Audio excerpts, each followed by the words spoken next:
un beau demi-cercle à droite. Et puis tu rentres ici, Pierre, dans la serpentine.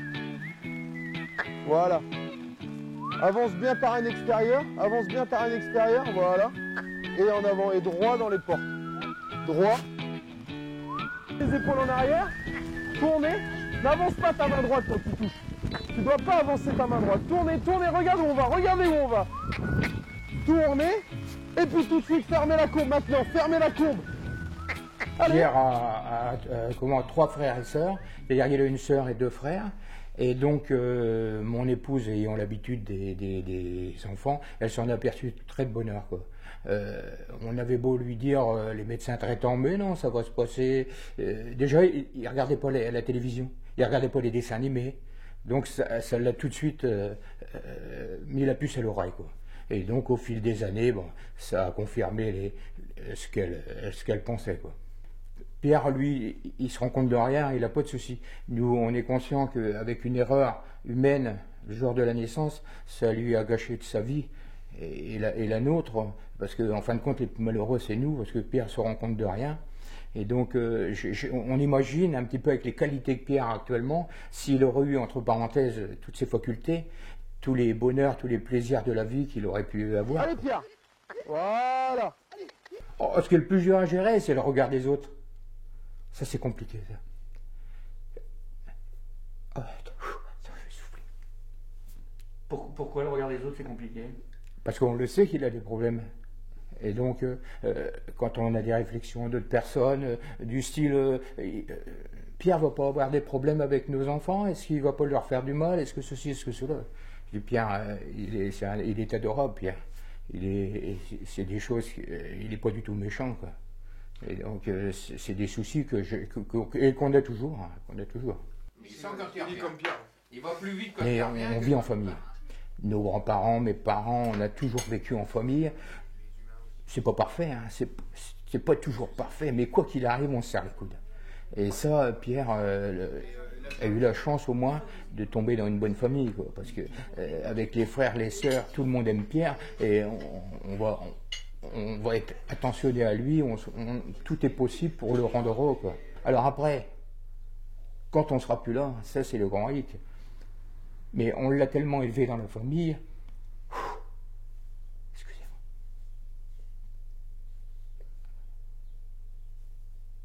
que ses frères et sœurs vont le remplacer, vont nous remplacer.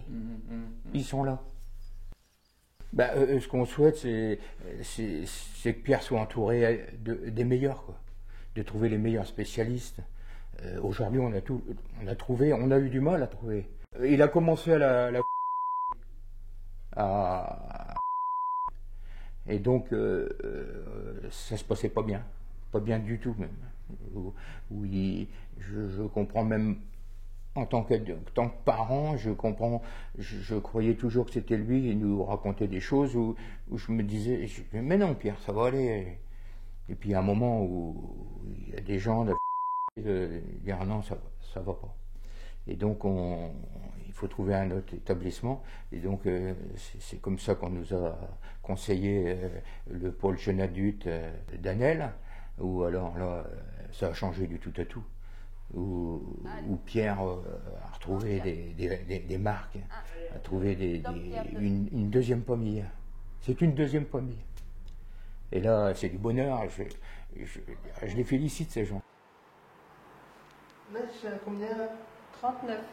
39, c'est bien ça. Bah, c'est super. Super ça. Effectivement, la notion du travail qui était très très importante dans cette famille. Les chevaux, mais vraiment une ambiance familiale où tout le monde est autour de lui. Il fait partie de la famille, partie intégrante, parce que le travail, c'est vraiment le maître mot et que Pierre est très courageux et qu'au niveau du travail, ça se passe super bien. Les difficultés avec Pierre, ce sont les codes sociaux, c'est-à-dire quand on sort, quand on est à l'extérieur, ainsi de suite. Il n'a pas trop la notion comment approcher les gens, comment rentrer en relation avec les gens. C'est ça qui est compliqué pour lui.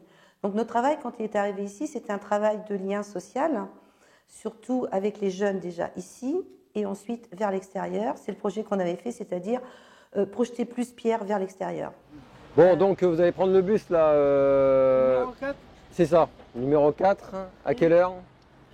Ah bah, c'est à 10h, 10h18, d'accord? Vous prenez le bus à 10h18. Je vous laisse prendre le bus tous les deux. Chacun se sépare. Donovan, tu fais attention à Pierre. Pierre, il faut que tu restes discret dans le bus. Ok? Donc tu t'assois seul, tu prends le bus jusqu'à la gare. D'accord? Et après, je viens vous chercher.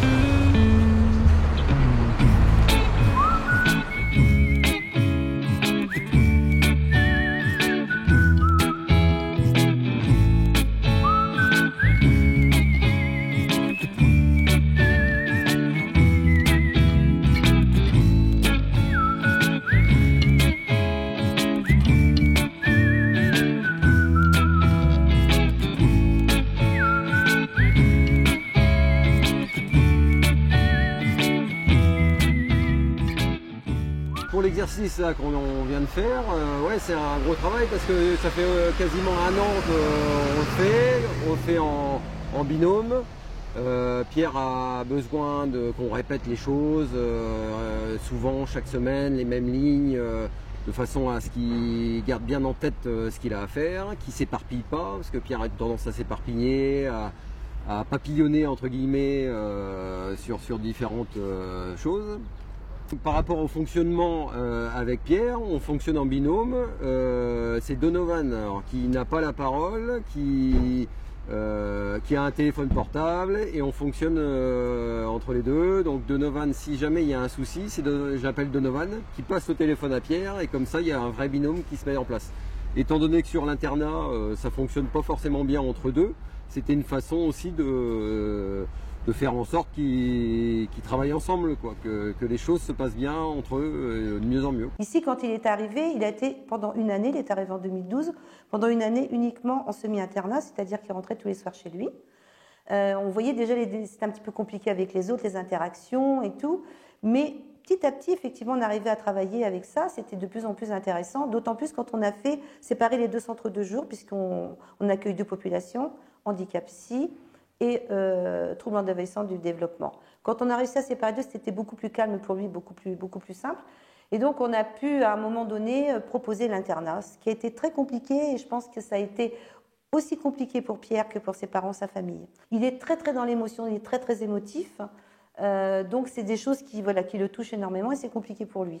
Donc on a beaucoup travaillé ça avec lui et ensuite il a pris sa place sur l'internat. Je dois dire que maintenant, sur l'internat, il a une place privilégiée parce que c'est quelqu'un qui parle, c'est quelqu'un il organise autour de la musique, des jeux. Enfin, il est assez moteur sur le groupe. En fait, il a pris une place un petit peu de, je dis pas de leader, mais en tous les cas, il pousse un peu vers le haut. Ça, c'est sûr. Pierre, t'as vu la position?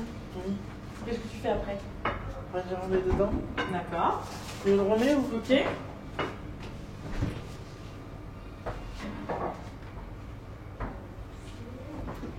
La prochaine étape, c'est quoi?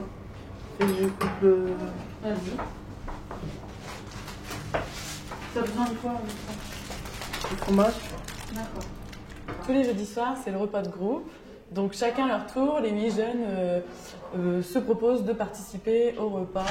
C'est-à-dire qu'ils font les courses, ils établissent avant du coup une liste de courses et un menu.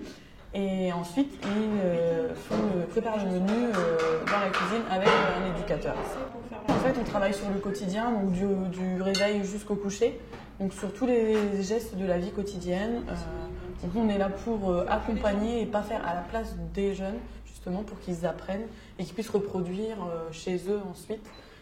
Mon travail en tant que référente, mais avec l'équipe, je ne suis pas toute seule bien évidemment, c'est effectivement de proposer à Pierre des contacts sociaux, surtout faire des choses à l'extérieur pour qu'il soit de plus en plus intégré, même si effectivement il est intégré avec son âme, je pense qu'il vous en a parlé, il fait des manifestations avec son frère et ainsi de suite, mais nous dans les codes sociaux, au niveau du travail, au niveau de, voilà, par exemple pour faire les courses, par exemple il a participé à Psycyclette, il a fait ça de façon extraordinaire, c'était vraiment, c'est le seul jeune de troubles envahissants du développement qui a participé, ça c'est vraiment, pour lui c'est extraordinaire, il participe au chantier à l'extérieur à l'abbaye du Moncel.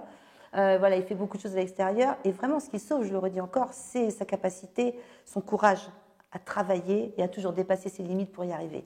C'est mon emploi du temps parce que je ne sais pas lire. Aujourd'hui, je vais travailler à l'abbaye du Moncel. Est-ce qu'il est fondu ton bois? Non. Regarde-le bien. Regarde. Enlève ça, enlève ça. Est-ce qu'il est fondu? Non. T'es sûr? Oui, si. Il est fondu. Où? Là, il n'est pas fondu. Mais il n'y a pas de mauvaise réponse, hier. Ah, je me trompe avec ça. Il n'y a pas de mauvaise réponse. Regarde ton bois. Là, le haut. Est-ce qu'il y a un trait? Est-ce que tu le vois qu'il est un peu craqué quelque part? Non. T'es sûr? Si. Où ça? C'est pas là? Ça, c'est ton écorce. Oui. Regarde là. Tu Oui. vois? Il y a un Oui. trait. Oui. Oui. Ça veut dire qu'il est fragilisé ici. Oui. Tu fais à la poursuite du trait. Tu le tiens bien et tu tapes. Bah, le but du chantier, en fait, c'est de faire un travail d'espaceur, et pas que d'espaceur, en fait, un réel travail à l'extérieur du bâtiment, de l'institution. Ici, on est vraiment dans un lieu qui est quand même vraiment très très grand, mais clos. Donc ça permet à des jeunes comme Pierre, par exemple, de pouvoir travailler à l'extérieur, de se mettre en situation de travail, mais tout en étant supervisé par un éducateur et dans un endroit sécurisé. La plupart des jeunes ont une orientation ESAT, nous au PGA. Pierre a une orientation aussi ESAT, il a un projet d'ESAT. Et donc justement, c'est pour préparer aussi en ESAT. Ici, c'est une journée de travail presque complète, on va dire. On part de 9h à 15h, on est en situation de travail, tous en bleu, on est une équipe. On est vraiment à l'extérieur du bâtiment, on mange tous ensemble. On est vraiment sur une journée de travail comme dans un ESAT. Mon travail en tant que chef de service éducatif au sein du PJA est de veiller à une certaine sérénité au niveau de l'équipe, sérénité qui est autant importante pour les jeunes que pour l'équipe par elle-même. Nous veillons à ce que l'ensemble du personnel aussi bénéficie d'un maximum de formation pour rechercher tous les outils nécessaires pour parfaire l'accueil de ces jeunes adultes. Actuellement, nous sommes dans la réécriture de notre projet d'établissement qui est en relation avec notre futur déménagement, donc le projet architectural. Nous allons nous implanter sur la commune de Venette, commune qui sera vraiment en agglomération, ce qui nous permettra aussi de travailler sur l'inclusion, donc qui est notre projet aussi important à développer, l'insertion professionnelle. Nous avons dernièrement embaucher une conseillère d'insertion professionnelle. Tout ça sera favorisé parce qu'on sera vraiment dans le cœur de cité.